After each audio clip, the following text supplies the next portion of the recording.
Hey, boys and girls, and welcome to Superhero Speak interview series. So this week, a little different. This is a previously aired interview uh, that came from our New York Comic Con episode of this past, well, of 2023. The reason we're doing this is because due to scheduling conflicts and other issues, I have not been able to do any interviews lately. So I wanted to put something out this week, and this is a great interview, and I feel it kind of fits with some of the stuff that's said in this interview. Kind of fits with some of the stuff going on in the world right now. Um, and of course, you saw the title, you saw the thumbnail. Uh, it's just with the one and only Max Brooks. It was a great interview. We thought we were only going to get a couple minutes with the man. We sat down with him for like a half hour, and it was a great conversation. Great stories about growing up with a famous father and his books and his inspirations for what he writes. And it was a great interview, and I wanted to it only lives inside that episode. The link for that is down below, but I really wanted to have it out on its own. So, without further ado, here I and John are from New York Comic Con last year with Max Brooks. All right, here we go. All right, boys and girls, we are here at New York Comic Con with the one and the only Max Brooks. Of course, World War Z, Zombie Survival Guide, now the Minecraft books. Yeah. How are you, sir? I'm all right. I'm hanging in there. It's been a crazy day. How are you enjoying the con so far? So far, so good. I mean, it's crazy crowded, but I didn't expect it on a Thursday. No, exactly. That's what we were saying this morning. Like, how many have you been to? I mean, I've been doing this for years. I've been doing this since, 2003? Yeah. Mm-hmm. And I expect Saturday to be crowded, and Yeah. maybe Friday, Mm-hmm. but Thursday, wow, people really want to get out. Yeah, and they didn't even sell out. Well, last I heard, they didn't sell out Thursday, but it was yesterday. So maybe they did. But if this is what it's going to be like today, people jams tomorrow. No. Penguin Random House has a booth, and then they've sort of walled off the middle of it like a cube, like a green room. Yeah. So I fully intend to stack up books and then have a little sleeping area, because I ain't going nowhere. It sounds like some of your books, actually. Yeah. So, speaking of your books, zombies. What was the inspiration behind that? What made you interested in survival stories like that? Well, in the words of the 2,000-year-old man, mostly fear. No, do it. I mean, really just basic. Just the fact that I was a kid. I was like 12 or 13. I saw my first zombie movie, scared the crap out of me. And then I would spend years thinking, oh my God, what would I do? What would I do? And then I saw a movie that gave me hope, and it was Night of the Living Dead. Oh, yeah. Because in Night of the Living Dead, there are rules. Right. You understand what you're dealing with. Right. The fog of war is gone, and I'm like, okay, now that I understand the parameters, now I can start working on solutions on how to beat them. Plus, they were slow. Well, but In that way. in a way, slow is actually worse. It is much worse because psychologically it doesn't trip our wires, right? Oh, yeah, Because you're right. I mean, look at the pandemic we went through. Yes. All right? Now, I had a friend who was in a New York National Guard unit, and his job, the job of this unit, right? These kids, they're 18, they're 19, their job was to pick up the bodies because the morgues, the staffs were overwhelmed. So their job was to get up every day, drive around the 5 boroughs, go up to these walk-ups, smell what could have been their abuelitas cooking, and pull dead bodies out of the beds. And he said to me, he said one of the reasons that the deniers and the foot draggers are able to fight this is because the bodies are not being stacked up in the streets. He said if that was the case, he said if we had massive just burn pits, if we had mass graves, remember that mass grave they had that they tried to cover up? Yeah. If that thing was on CNN every night, people would say, holy shit, we have to do something. And to me, that is the fast zombie. Right? The fast zombies are coming. Holy shit, we got to do something. Yeah. As opposed to saying, come on, what? It's fine. Underestimation is the greatest threat in any crisis.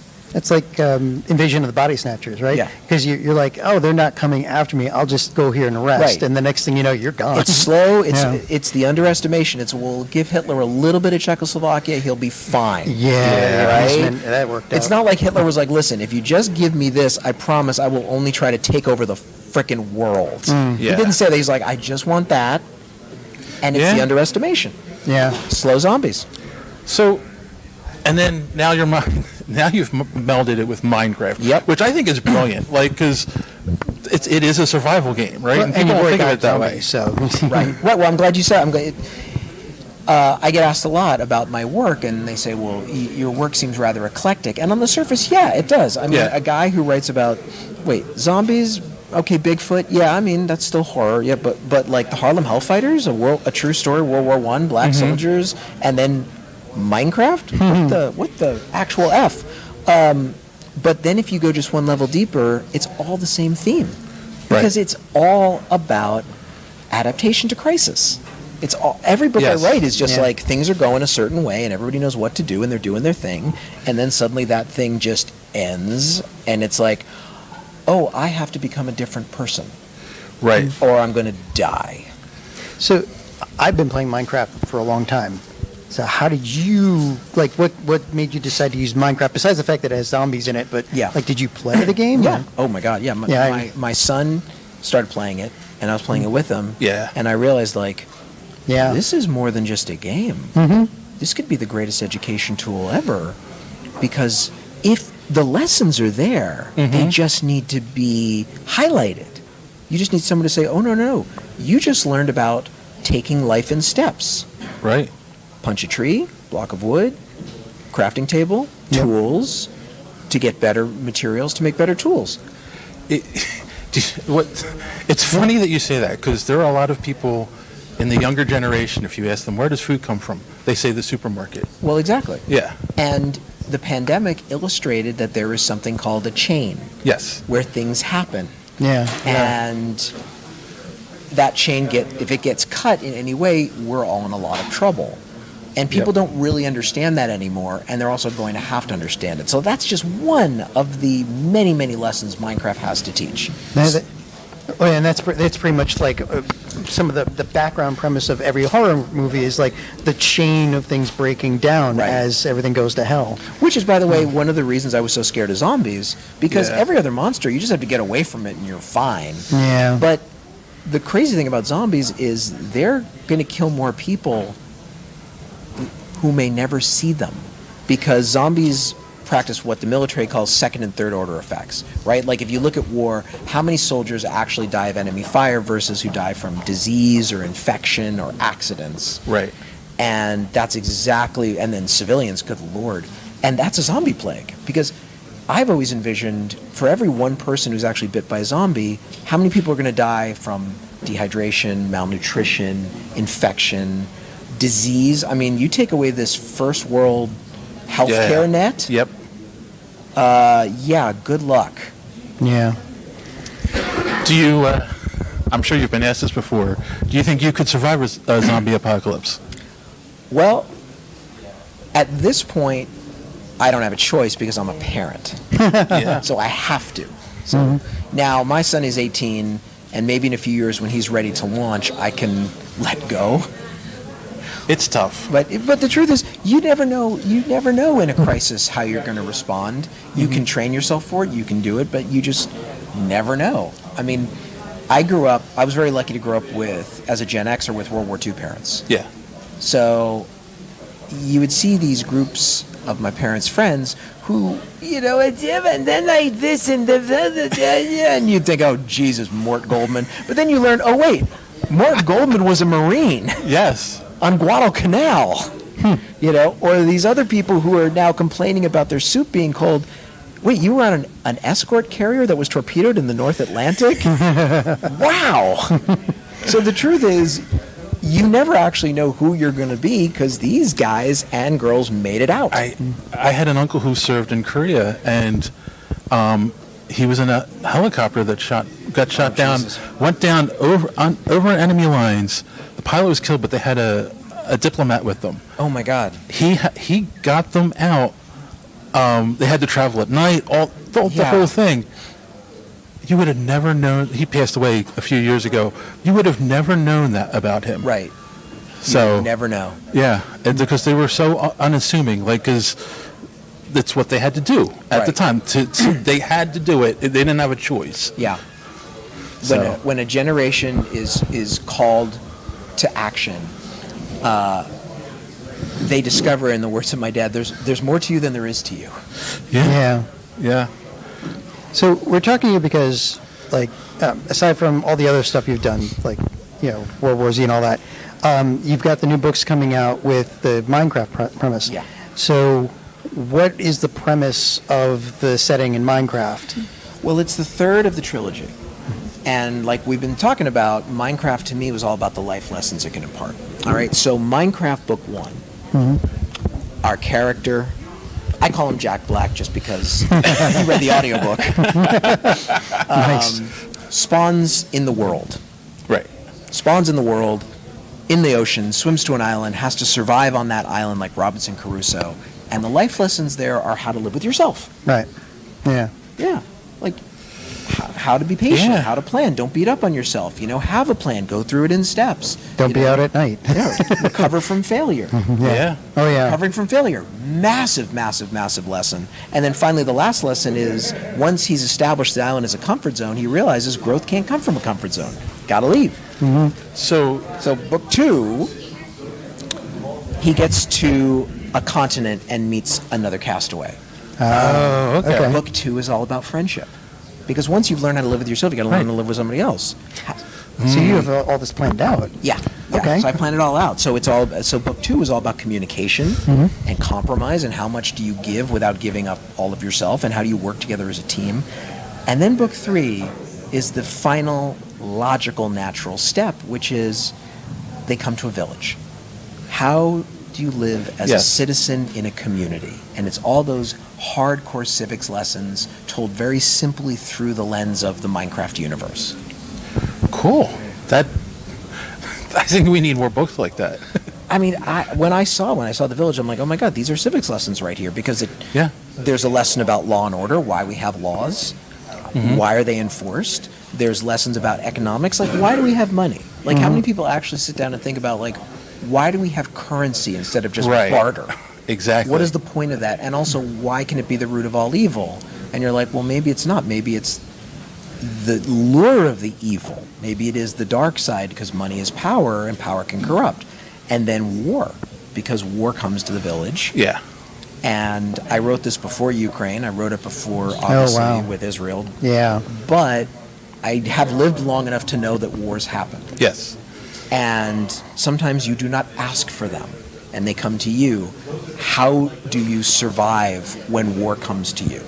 So that's the third book, Minecraft the Village. So you said trilogy, right? So is that the last one? We're done. What do you have next? Oh God! Well, now I've got a short story that I just sold that should be coming out soon. We'll talk about that. That's pretty intense. Okay. And then I've got another book that I'm working on, and this is all original stuff. Minecraft is the last thing for the moment where I'm working in somebody else's house. Yeah. Something I wanted to ask you, and you might not want to answer it. Yeah. World War Z was turned into Yeah. a movie. What did you think of the movie? Because it's very different than the book. I think I owe Brad Pitt a big thank you. That's true. Well, you did get a check, so you know. Well, it's not about the check. It's about people reading my book. Yeah. Oh yeah, true. That would be Because this is the story I always tell, because it was a story that changed my life, and I can never look back. Is Right. that, when the movie was about to come out and I saw the trailer, woof. Yeah, the book was way more involved, but Well, first of all, let's just take a step back and say I married the greatest woman ever. She's my best friend. She said to me, like, she saw how I was reacting, and she's like, you need to call our friend Frank Darabont, Okay. who created The Walking Dead. Are we very clear about this? And I'm going to talk to you now, okay? These guys can listen. Okay. All right, boys and girls and everything in between. There was a comic book called The Walking Dead, and it was good. But it was just people like us who read it, right? Most of America, they never heard of The Walking Dead, okay? So a man named Frank Darabont, He took that comic book and went to a place called AMC. And he said, I want to turn this into a TV series. And they were like, are you crazy? A zombie TV show? That's ridiculous. We do shows called Mad Men with good-looking people in beautiful suits. That's what we do. And he's like, no. Trust me on this. I made the Shawshank Redemption. I know what I'm doing. Okay, I've got a crew that knows what they're doing. I can come in on time, on budget. I can make this an affordable, really great zombie TV show, the first of its kind. And they said, we'll give you like a few episodes for season 1. All right, we don't trust you. And he did it, and it was amazing. And they said, thank you, you're fired. Oh, God. Yeah. And they let him go to Comic-Con to sell season 2.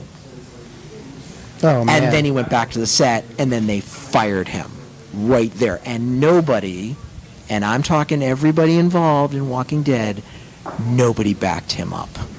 So my wife says to me, call Frank. He might know how you feel. Yeah. So I emailed Frank and I said, I don't know how I feel. Oh my God, the movie and Brad Pitt and hair. And I said, I'm worried that they ruined my book. And Frank wrote back and he's like, they didn't ruin. What are you talking about? They didn't ruin it. Did they take the book off the shelf and rewrite it? No. I was like, no. Well, then they didn't ruin your book. He said, trust me, as a guy who's written many screenplays, right, that directors have fiddled with and put on the screen, and then who everybody thinks that's what I wrote. He goes, you have the ultimate prize. You have your side of the story. Yeah. Everybody knows what you intended. So what are you complaining about? And then, God bless him. God, I love Frank. He didn't have to do this. He took my email and he passed it along to a friend of his who wrote back to me and said, please tell your friend, Mr. Brooks, I like his book, but more important, all authors sign movie deals not expecting there to be some sort of loyal adaptation of the movie. Right. We sign it so the movie can bring attention to the book. People can read our books. This is true. That's what we do. That's our job. And if a movie is going to go out into the world and bring eyes to your book, what are you complaining about? And that was Stephen King. Yeah. Well, there you go. So, I mean, how many people have read my book who would never have heard of it if not the biggest movie star in the world had made a movie and, thank God, kept the title? Yeah. So at least there's the association. So if I have a problem, that's my problem, and I need to grow up. That's a great answer. There was somebody who did a review of The Last Airbender.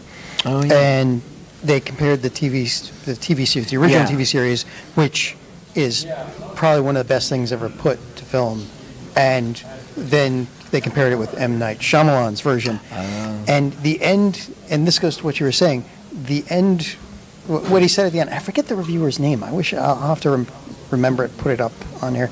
But what they said at the end was, it doesn't matter that the film was as bad as it was, because it doesn't take away from the fact that the original series exists. It's there. Yeah. It's there. Like, I haven't seen either one, but I can tell you, like, as long as I don't go back and just, rewrite the original, as long as the original's there, then you're done.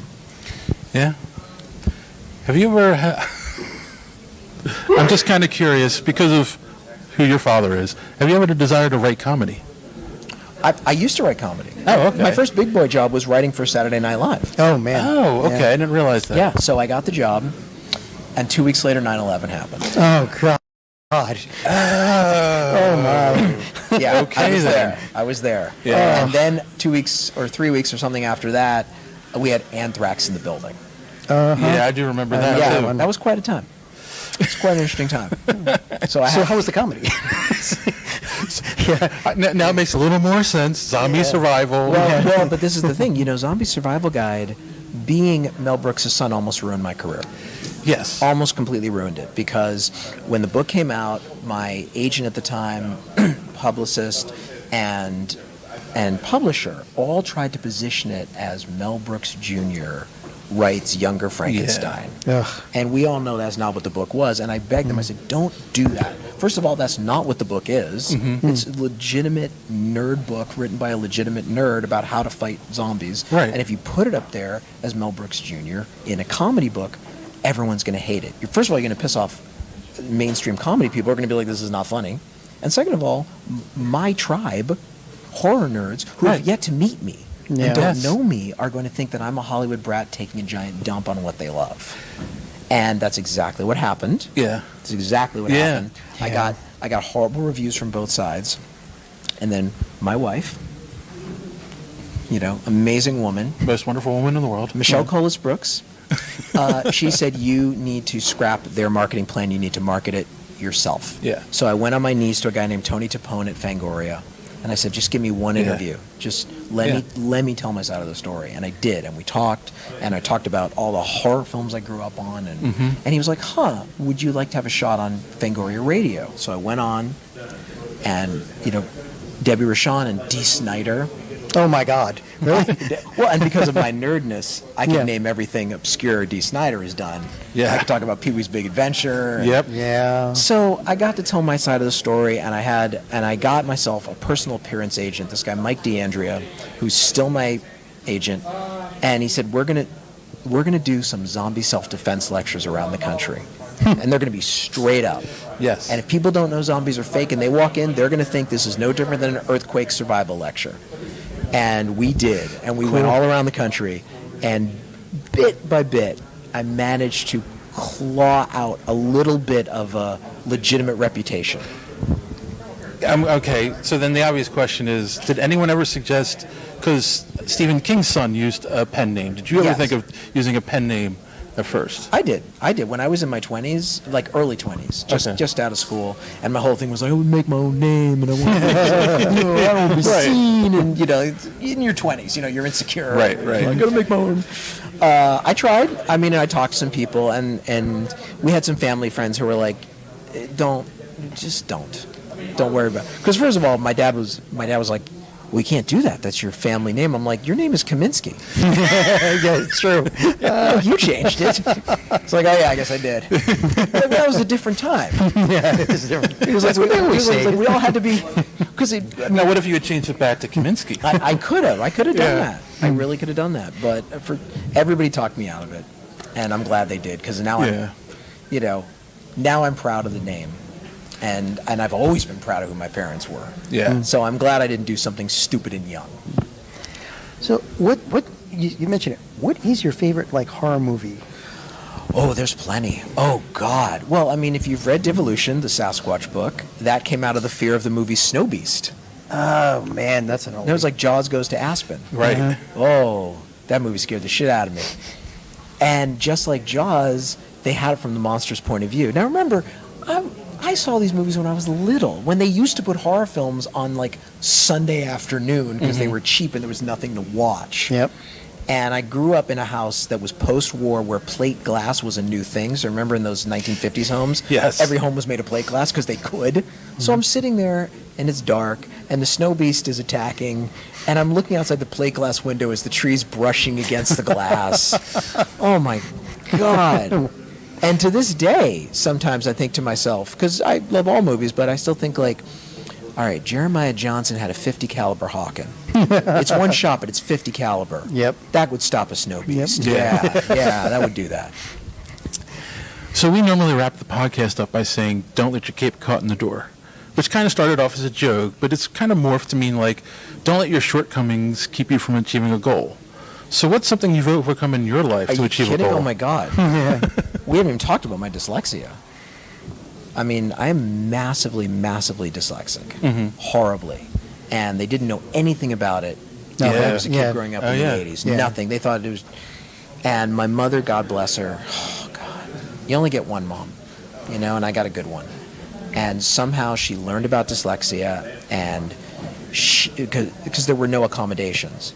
Yeah. So she had to build accommodations for me from the ground up. And then every year she'd have to go to the school and fight whoever the teacher was to prove that I wasn't being lazy. And being a child of celebrities, there was the prejudice that, he must be acting out in class because he's a Hollywood brat and he thinks he can get away with it. Yeah, a lot of people don't get that part. That's a big thing. So there was that against me and the ignorance of dyslexia. So my mother, she had me tested. She had the test results. She would show the teachers. She would have to fight and say, this kid is working harder than the other kids, but he needs to work smart. So one of the accommodations was teaching me to type, because she said, if you want to be a writer, you got to do it. She forced me into. I just met my old typing teacher. I was like, no. She's like, you don't remember me. I took a typing course. I'm like, are you kidding? I can feed my family because of you. Because back in the day, they were like, well, his penmanship is very poor. My mom's like, fucking gonna be Bartleby the Scribner? This isn't the 19th century. So she did that. Audiobooks. This is why all my audiobooks, I don't like to brag, but I will frickin' brag about my audiobooks any day. Yeah. Because when I was a kid, my mother took my books that I had to read for school to the Braille Institute and had them read onto audio cassette so I could listen and I could get through high school. So audiobooks are those are a huge one. Another one was timed tests. This is important. Anyone who's ever had a learning disability, anyone who's hearing this will understand what I'm talking about. It's not the learning disability that's the problem. It's the anxiety that comes with it. Yeah. Right? The learning disability is 30%, but another 30% is the anxiety, and another 30 to 40 is the self-esteem. So that is massive. So my mother made sure that all my tests were untimed, if she could, in school, to at least lower the temperature, so when I sat down to take a test, my brain could at least try to work correctly. Yeah. So, there was a lot to overcome, and had I not had the mom, we obviously would not be talking. Right, that is true. Yeah. I lived through the same times because I had ADD. Oh, and of course. It's, they think same thing. Right. Oh, he's just being lazy. He won't sit and concentrate. Control yourself. Yeah. Sit down. Right. What? Sit still. Sit still. If you can't sit still, you go out. It's like, but. Yeah. Yeah. No, this is massive, and they don't. And sometimes you get great teachers, right? Well, I mean, I don't care how old we are. We all remember our good teachers, right? Yes. And we all remember the bad ones. Unfortunately. Yeah. Yeah. Oh, yeah. No, you never get past that. Yeah. So, question that we normally wrap up on. Yeah. How do you measure success? Well, that's a good question. All I can tell you is that I have an 18-year-old boy, and he is going to leave the house at the end of the school year, and go out in the world. And I might still be there to parent him, but the day-to-day parenting, I would say, I don't know if it was successful, but it certainly was the most important time of my life. And I am watching the most important time of my life end right before my eyes. Yeah.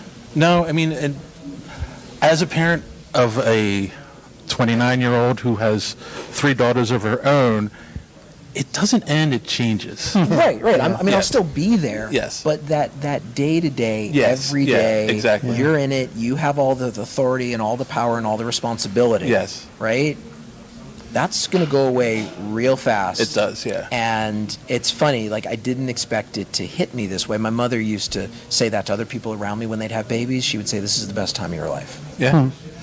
And I didn't get it. Yep. And so I'm watching TV the other day. I'm watching Star Trek Voyager. I'm just going to, all right, I can't believe I'm going to reveal this. So, do you remember, I don't know if you watched Voyager at all. Oh, yeah. Okay, when the Doctor is beamed back to help Zimmerman, his creator. Yep. Yes. Right? Yeah. And at the very end, they take this picture of father and son.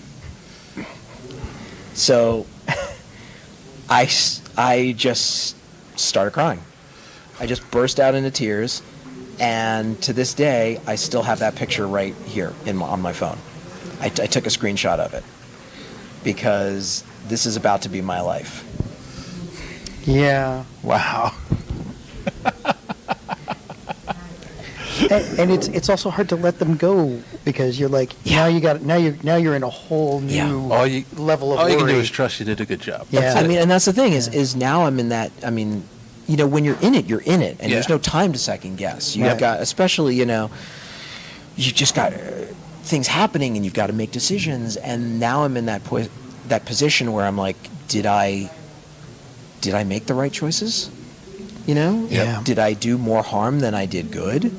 You you don't know. Yeah. You just don't know. I mean, I was thinking the other day I'm walking the dog. I had another choked up moment. Walking the dog, and just as my son is pulling out to drive to school, and I thought, you started out in a tiny little baby seat in the middle, right? Mm-hmm. And then you went to the back baby seat looking behind you, and then you went to the baby seat looking front, and then you went to a child's seat looking in front, Yep. and then you went to sitting next to me in the car, and then I taught you how to drive, and we switched, so you'd be sitting there, and I'd be holding on for dear life with the window open to get some fresh air so I didn't throw up. With the O'Shea handle. Yeah, that's exactly, that's the O'Shea handle. I'm holding on to the O'Shea handle for dear life. And I went from that to now you're driving away, Yep. and it's the perfect metaphor because if you do your job right as a parent, your reward is abandonment. True. Very true. Right? Yeah. That's what Yeah. you do. If you've done it right, if you've raised a new life and taught the little bird to fly, then they should fly away. Yep. And that's your reward. So, thanks, life.